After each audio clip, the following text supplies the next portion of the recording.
The soul of Hinduism is different from that of Abrahamic religions.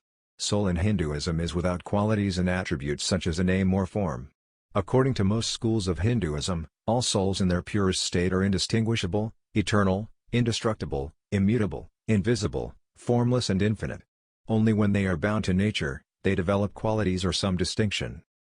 Hence, in Hinduism an individual soul is more appropriately called the self, Atma or Atman. The self is also used in the scriptures to denote the self-sense, aham, or the individuality in first person, one or one am. The Upanishads suggest that the self is that which experiences all this, and because of which all experience happens. It is not what is perceived, but the perceiving one, the seer. In a simple sense, the soul is consciousness without modifications and impurities. Modifications means thoughts, feelings, emotions, dreams, desires, ego, relationship, etc. Hence, it is also called pure consciousness. Why there is so much emphasis in yoga on suppressing the modifications of the mind. In a tranquil state you are much closer to yourself than when you are engaged in worldly tasks and preoccupied with worries and concerns. For this discussion, we will use the word soul rather than self since it is more commonly used. According to the schools of non-dualism, the individual soul is an illusion. It disappears into the Supreme Self when a being attains liberation. The dualistic philosophies, Dvaita, however recognize the individual souls as separate and distinct from the Supreme Self. They also suggest that each soul is unique and different from the other, and their size may also vary. Much of the speculative philosophy of Hinduism is about the nature of individual souls, how they came into existence, the nature of Brahman or the universal self, how he manifested creation and the nature of the relationship between the two. Most of the Upanishads, including the Bhagavad Gita, try to explain these aspects of Hinduism with convincing arguments, using various pramanas or proofs. Another important subject which forms part of this complex speculation is nature or prakriti and its status and role in the order of things.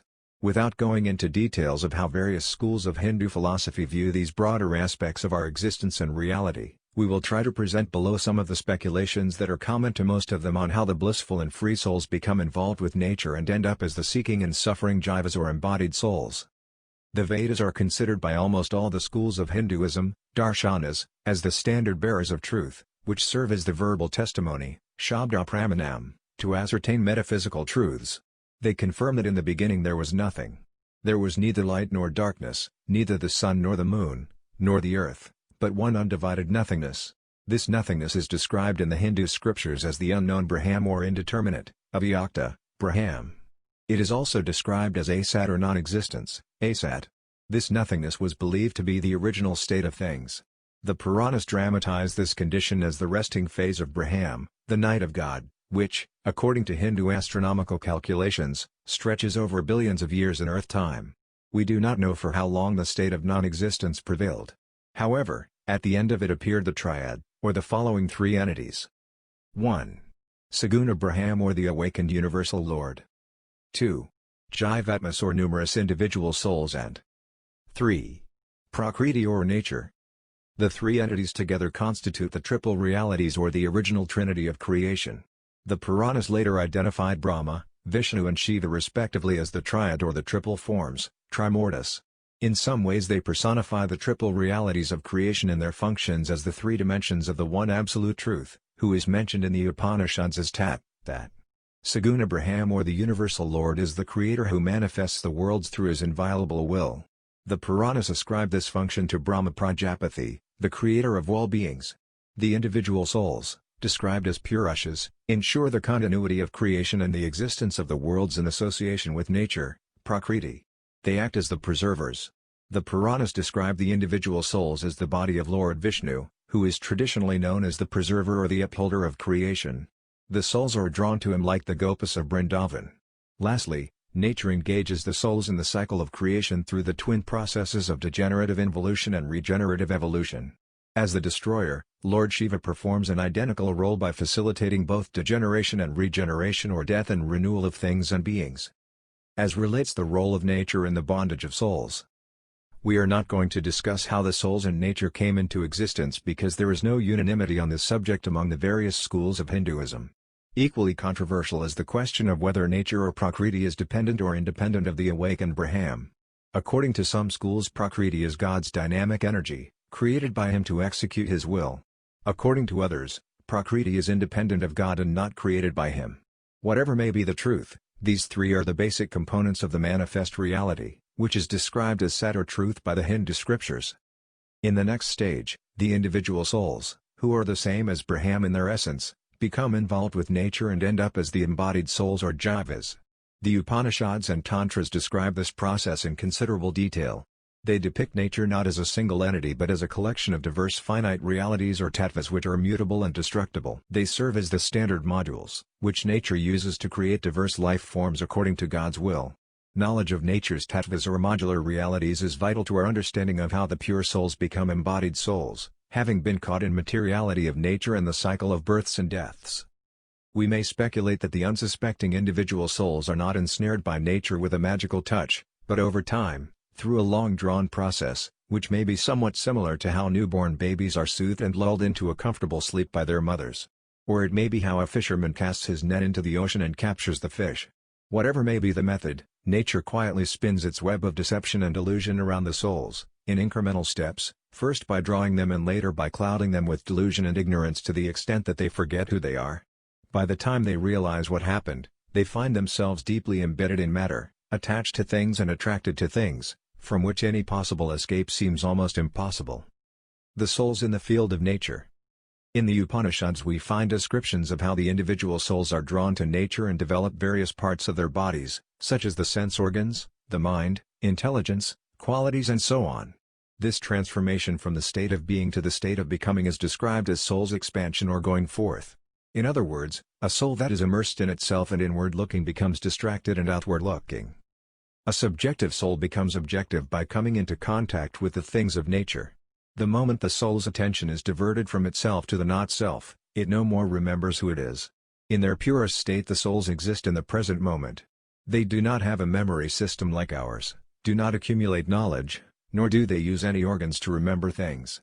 Without any external aid such as the mind or the senses they directly experience reality in the total awareness of the moment, without the burden of memory or the superimposition of accumulated knowledge. This is in contrast to the embodied souls, jivas, who experience life in relation to the things they remember or imagine.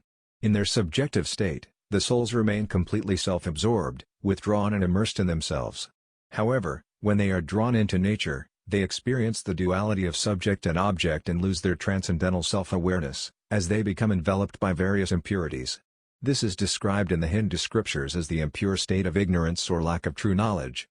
In their outgoing mode, the souls become attracted to the components of nature or the tattvas and develop corresponding qualities, abilities and organs to experience them or seize them and hold them for a repetitive use. These components are Buddha, intelligence, manas, mind, the three gunas, sattva, rajas and tamas, jnanendriyas, organs of intellect, karmendriyas, organs of action, and anam, gross organic and inorganic matter, which is made up of panchabhutas or the five elements, namely fire, water, air, earth and ether. When the souls reach out to the objects of nature, they develop desire and aversion for them. In their attempt to seek them or repel them, they engage in various kinds of actions. They accomplish these two tasks by acquiring and using respectively the five organs of knowledge, jnanendriyas, namely, the eyes, the nose, the skin, ears and the tongue, and the five organs of actions, karmendriyas, namely, speech, grasping, movement, eliminating and procreating. As the souls entangle themselves with the things of nature and develop distinct physical personalities made up of various components of nature, they indulge in egoistic and selfish actions to preserve themselves or their things. Their actions produce karma, which in turn binds them to the cycle of births and deaths and keep them enslaved to the force of nature. Thus over a period of a few million years, the souls which were originally free and resplendent filled with the bliss of Brahman, become so involved with nature and become entangled with its component things that they lose their freedom and become deluded about their true nature, like birds caught in a snare. Thus the individual souls which are indistinct, eternal, without bodies, sense organs, and the internal organs namely the mind, the ego and the intelligence become distinct and different, in a moment of forgetfulness, induced by the distracting and deluding power of nature. In reality the souls are none of these, but pure and immutable. However, in the field of nature they spread out so deeply into its realities and phenomena that they come to believe as embodied and develop desires, attachments, and attraction and aversion. This identification with the materiality of its embodiment, with the ego creating the false sense of self, is responsible for much of its suffering and bondage. In truth, there is no physical demarcation between the true self and the embodied self. It would be incorrect to say that they are either the same or different. The truth stands somewhere in between. The embodied self is a projection of the true self. It remains in the field of nature, sustained by desires, attachments, rebirth and the karma arising from them.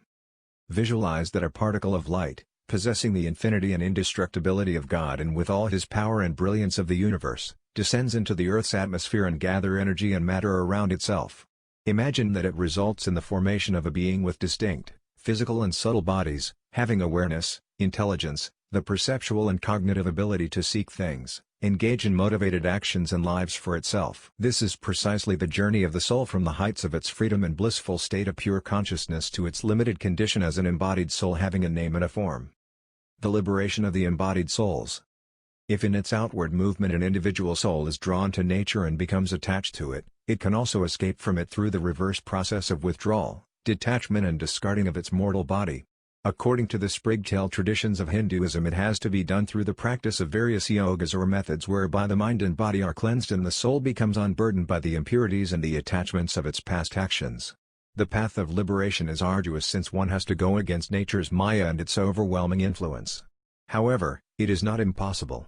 The transformative process, which precedes liberation and which is impetrative to it, may involve the following steps, not necessarily in the same order. 1. Purification of the mind and body for the predominance of sattva through the practice of austerities, righteous conduct, rules and restraints. 2.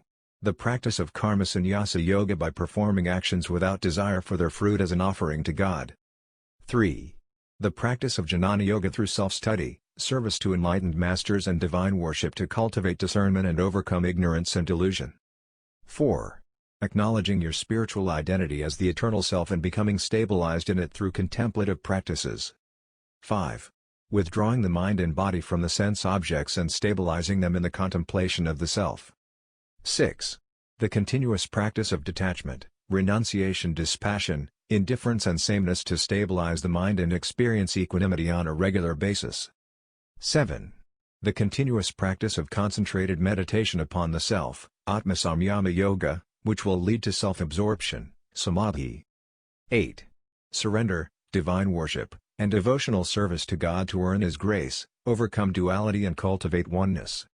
The most distinguishing difference between a pure soul, mukta, and an embodied soul, bada, is that the latter has a distinct individuality and form, while the former has none.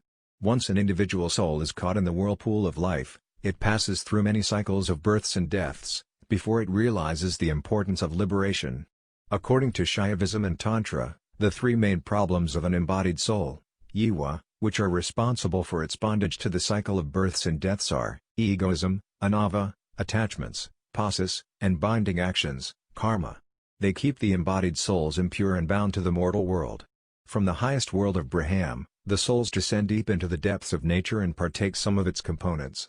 It would be long before they realize their predicament and return to their source to free again.